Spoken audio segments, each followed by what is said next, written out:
Zach. Yeah. That was awesome, man. Thanks. Thank you. Yeah. So, Zach Miller, tell us a little bit about yourself and your history with drums. Whew, great question. Drums started with me, I would say, with laughter, which is a weird place to start. But when I was growing up, and still my best buddy, Will Keeler, my cousin, I'd go to his place for family events, and he had a drum set in the basement. His older brother had a kit, and then my same age cousin, Will, also was playing. And I would watch him play, and just the sound of what he would play would make me light up, laugh out loud, smile. There was a gravity immediately to it. And then we had a family friend that gave us a snare drum and an old ride cymbal to play, which doesn't sound like much, but that was enough to engage me. And this is maybe 11 years old or so. Yeah. Started there, and I grew up in a musical household, so it just kind of, there was always space to explore and play instruments, and that's how it started for me. Yeah. Man, I mean, I feel like you can, well, speaking to the joy and then speaking to the getting creative with what's in front of you, like, even just from your performance, you can see, you're like oozing joy and laughter, but then also you're just like, I don't know, we think about a drum set and we think about what it's supposed to be, and then you're just like, no, man, I'm gonna do these weird things and like use my fingers and like, I don't know, it's just super cool, super inspiring. Thank you. Yeah, what I've been curious about for the last few years in particular is just what this instrument maybe idiosyncratically does on its own. I spent, like so much of us that are instrumentalists, we find an avenue to perform through serving some song and then therefore some specific function that's the expectation of how we play the instrument. And I have no interest in bad-mouthing that at all. I love that. I love playing drums for songs. I love the function that it plays in a variety of musical contexts. But I also wanted to see, what does this thing do on its own with my voice? And that's going to sound different than someone else's, right? Yeah. And yeah, there are differences when drummer A plays a song and drummer B plays a song. There will be differences, but the function and the core of it will probably be the same. But when you strip everything else away and just let a player discover what the instrument wants to do by itself, then you really, I think, get to hear that voice. And that's what I've been trying to chase and just see, what does this thing do on my own? Yeah. So kind of along with that, like when you were setting up, you were talking about your drums being in a different space and like that feels different. Yeah. And maybe you play different things. Like, I don't know. Can you expand on that a little bit? Yeah. I mean, drums themselves, you are a bit of a prisoner to the sound of them. Like they have just their acoustic quality, and you are bound to what they do. And the room and the space that you're in really changes how that affects things, right? Like if I'm in a cathedral playing, I can play a single note and I know that can ring and last, and I'm comfortable letting that have space. But in a dry space, maybe like a studio setting that has more controlled sound, there's a compulsion to keep playing more notes because they disappear faster, right? Yeah. So the musical and just sonic quality that a space brings affects what my desire is to do on the instrument. And I definitely felt that coming here, feeling these drums come out of my basement and into this amazing studio. Yeah. I mean, I just feel like, because like with technology and stuff, you can make a good sounding record anywhere. And I think, yeah, what I've noticed... I can't. You can. I can't. I think, man, so moving into this space, it's been such a eye-opening thing for me just because it's like all the same gear. Yeah. So nothing is actually different.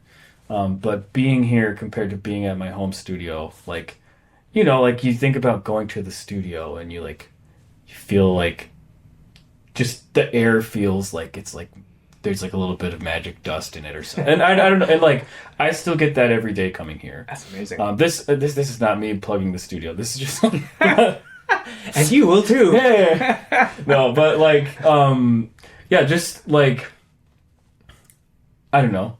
And even like I mean with so many of my records that I've done, like I'll go and record like half of it at a cabin or stuff like that. And it's just like just getting to a different place where your mind is in a different space, like it, I mean, so yes, with drums, it can, like, so the cathedral versus like the studio or even the basement, you're playing different stuff, you know, it's like yeah, like as creatives, like we gotta like try out different spaces. Yeah. So then like being at the studio, it's like, okay, it's all the same gear. Technically it's the same sound, but it feels better and it feels like more quality. But and that maybe it's just about the experience. Yeah. Just the experience of the music, the experience of playing it, and I don't know. Yeah. So then, okay. So with what you just played, tell me about creating it. Like, was that fully improvised? Was it like sort of guided by something? I think what I really wanted to do here was something that felt honest, something that was current, like and something that I'm exploring currently. This setup that I have right now, like I mentioned to you, is I just dropped that little quartet of drums to my right side maybe 10 days ago for the first time, thinking maybe, I mean, what will this be like? And just have like a cymbal in front of me or to my left. Yep.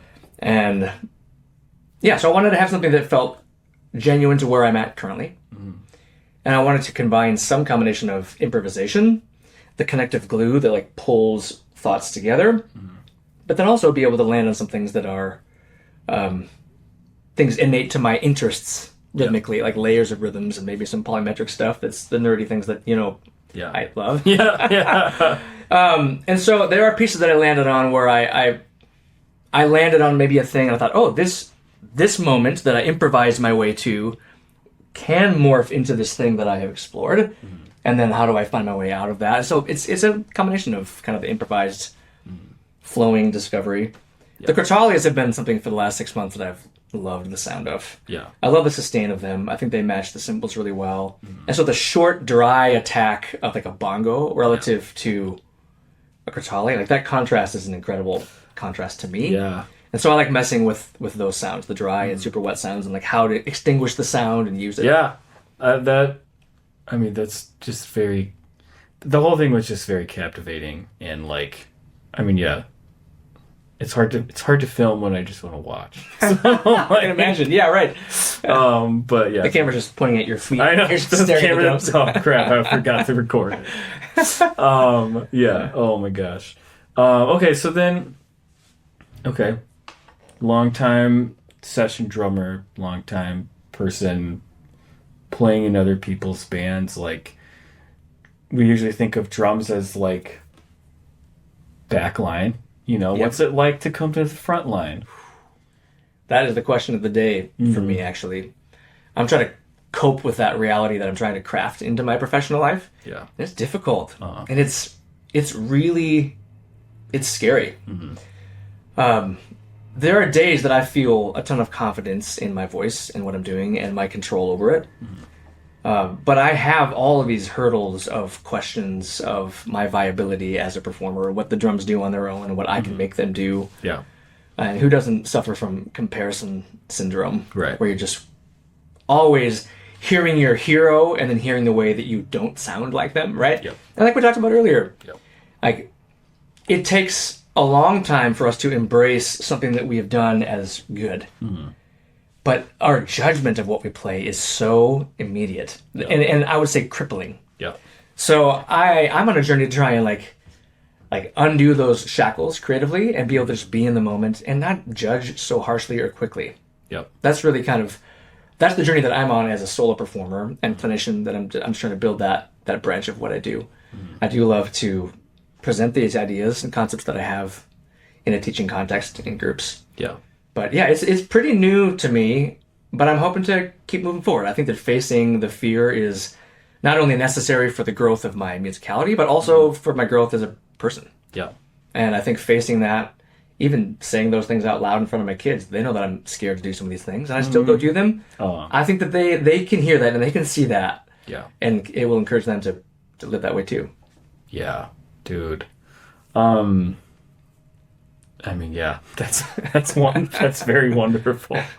I feel like it's finding your voice on any instrument, or like playing drums, or like I think about like playing bass. Like, okay, you play one note at a time and you play usually low stuff that like a lot of people can't hear, but like once you like get into it, and then there's like you can really tell, like, oh, I know who's playing bass here. Like, you know, it's Yes. just like, so just, but then like, I don't know, yeah, thinking about somebody being able to fit that function, like, where they obviously bring their taste to it, but then it still works for the song. Like, Yeah. I mean, that's something that,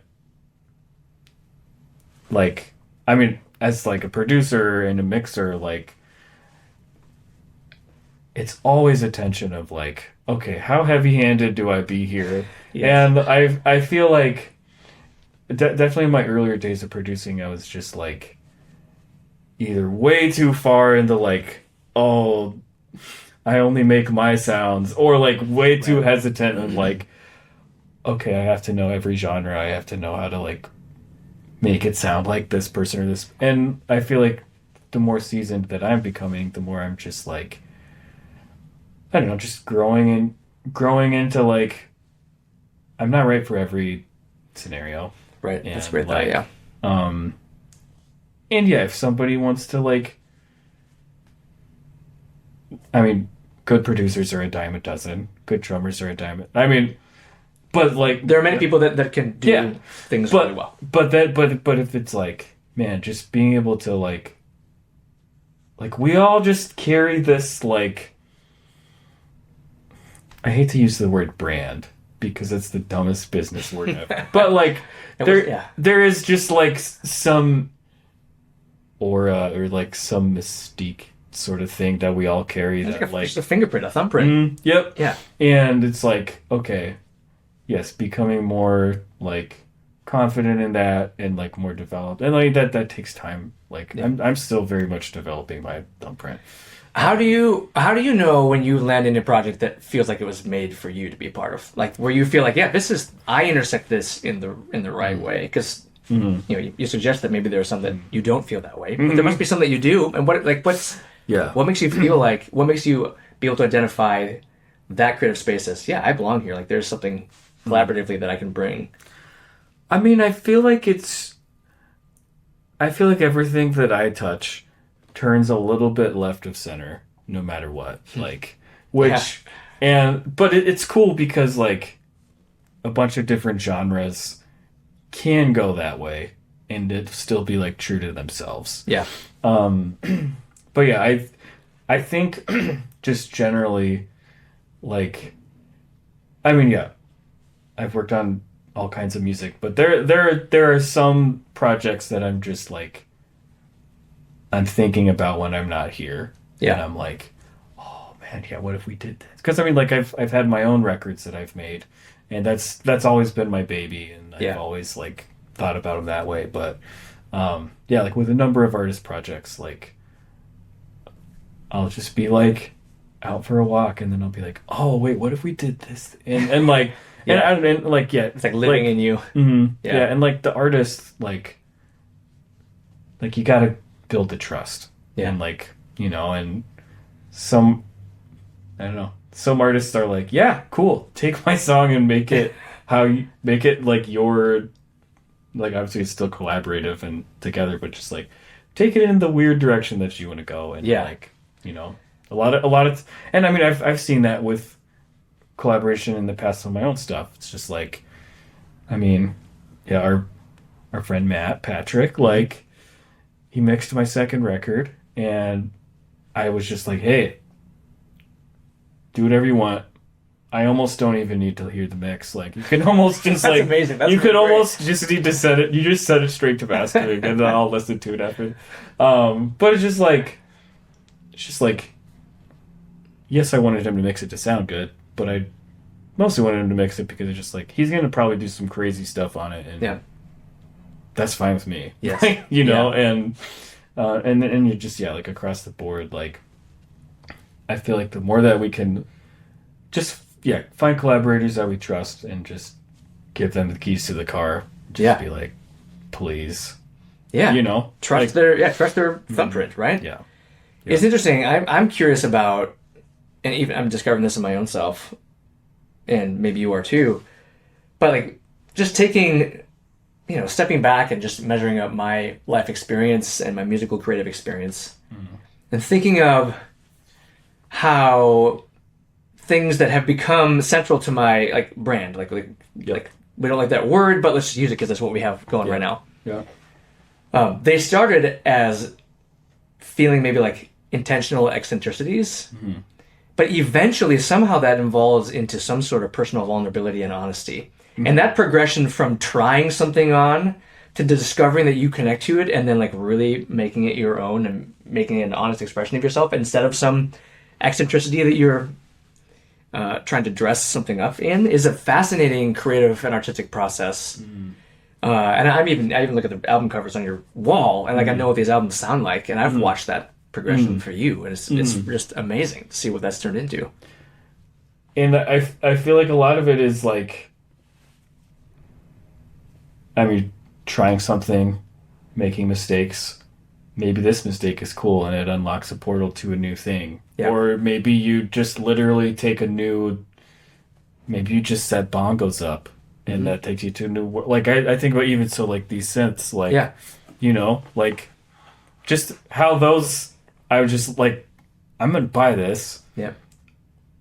Because I think it's going to change my musical life. Yeah. And then I did, and then it did. You know? So, like, like, with, like, just, sometimes you just need to artificially create something different, and then that'll take you on a new path, and then that'll become more part of your identity. And what would be one piece of gear that you have bought with that goal in mind that really has taken off and changed what you do? And is there also a piece of gear you think of that you bought thinking that it would and it didn't? Because I'm sure that there's some of each. I mean, I would say the Prophet. Okay. Like, bought it like 7 years ago, and I'm still inspired by it every day. Yeah. And, you know, you just kind of go preset dive. Like, synth nerds would hate the way that I use it. Like, I know what all this stuff does. I know the synth theory crap. Yeah. But it's just like, just go preset diving, and then I find something, and then I'm just like, cool, and then I make it my own. But it's like, even in that, it's like you're taking a trip into someone else's brain for a little bit, and you're just starting there. Right. And, you know. Yeah. So I'd say definitely that. I would say, I'm trying to think of, like... A dud. Nothing against the product. Like, no, I feel like generally the duds are, there's this cool new plugin that I saw on this YouTube video. I'm going to buy it. Yeah. And then it's like, I didn't need to buy it. Yes. Like, it's like always something like that. That makes sense. So I'm not going to call any of them out specifically, but that is often the case. Yeah. That's cool. And then I just kind of go back to using, like, all the ones that I've used for years. Yeah. So. Yeah. Cool. What's something that you wish more people understood about being a drummer? Ooh. Wow. Because we know you guys don't play notes. You guys just hit stuff. So. Right. We know you're not musicians necessarily. You're like sound hitters. I think that... Sound sequencers. Yes. I think that the experience as a drummer, two things I would say. One is the very unique nature of the immediacy and sharpness of the attack of our instrument is really, I think, unique. I'm not saying that when you hit a guitar string it doesn't suddenly go or start singing or play a piano, but there is the attack of the drum, the sound of it, like the level, the impact compared to the speed of the decay. Yep. Is so unique to the sound of the drums and what that experience is like that your sound is so short is really very unique to the instrument. I think people don't necessarily think of like how much what we do is immediate, and you can't.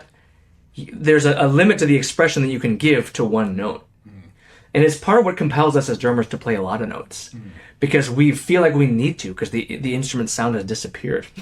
You know, especially those of us who, like myself, I played in a ton of orchestral and concert band music and loved that music, and that is lush, full of sustain. A single note can take 100 shapes. Yeah.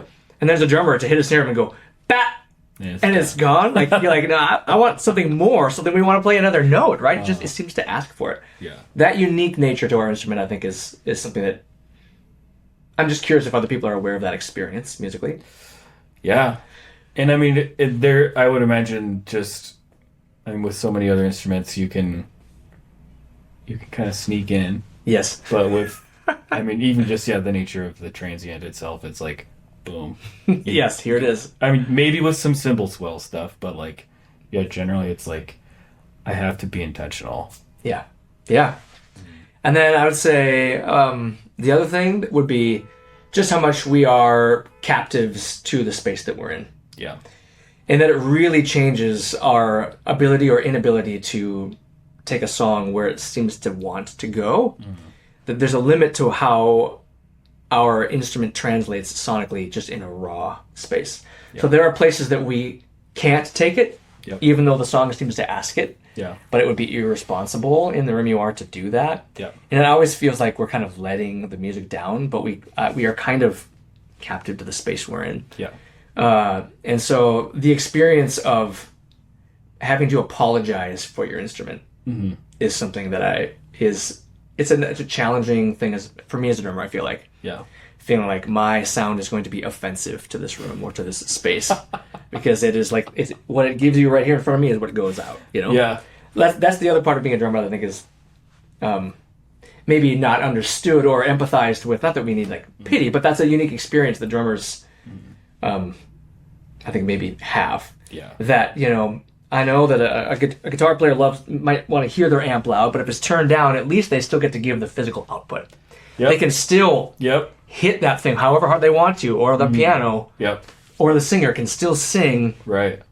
But a drummer doesn't always get to do that. Yeah. We have to contain not only just our sound, but like the physical output expression of it. Yeah. And it sometimes feels like a sacrifice of the emotion we want to put into a moment because we can't match the emotion or the moment in the song with the physical output of it, which is a really interesting dichotomy. Like what I'm physically able to do versus what I feel like emotionally wants to happen. Yep. Yeah. That's where I'd camp that. Yeah. I haven't thought about that. That's yeah. Dang, man. Yeah. That's great. That's great. Well, sweet. Yeah. I guess we can close by. Yeah. Is there what's coming down the close in prayer? Oh man. If only. We pray to different gods at the Bifrost. We pray to the Norse gods. Yeah, that's right. Yeah. What's coming down the pipeline? What are you excited about? Great question. Thank you. I have been recording a bunch of video content for, to accompany a book that I wrote a year and a half ago or so. It was released. It's called Cinco, and it's kind of dense material that I think if people have watched any of my content that I put out there, they know what it might be like. But trying to actually put that into a book and then open a book and translate that into how am I supposed to play this nerdy, complicated stuff, I think it's really important for there to be visuals and explanation to go along with it. Yeah. So we're in the process of editing the last videos, 26 videos between 5 and 10 minutes long. So one for each. Yeah, one for each concept in the book.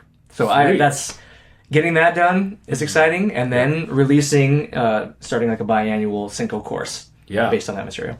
Oh man. Yeah. Where can we find that on the internet? You know, Instagram is the best place to find me and kind of keep updated on that. Yeah. Z Miller Music. Sweet. Is the handle. Yep. And then syncobook.com is where you can find the book. Yeah. But mostly I'm just like trying to get that to the finish line. It's been a big project. Yep. A big undertaking. And then hopefully find a creative expression for these sort of solo things. Yeah. To bring that voice up a little louder.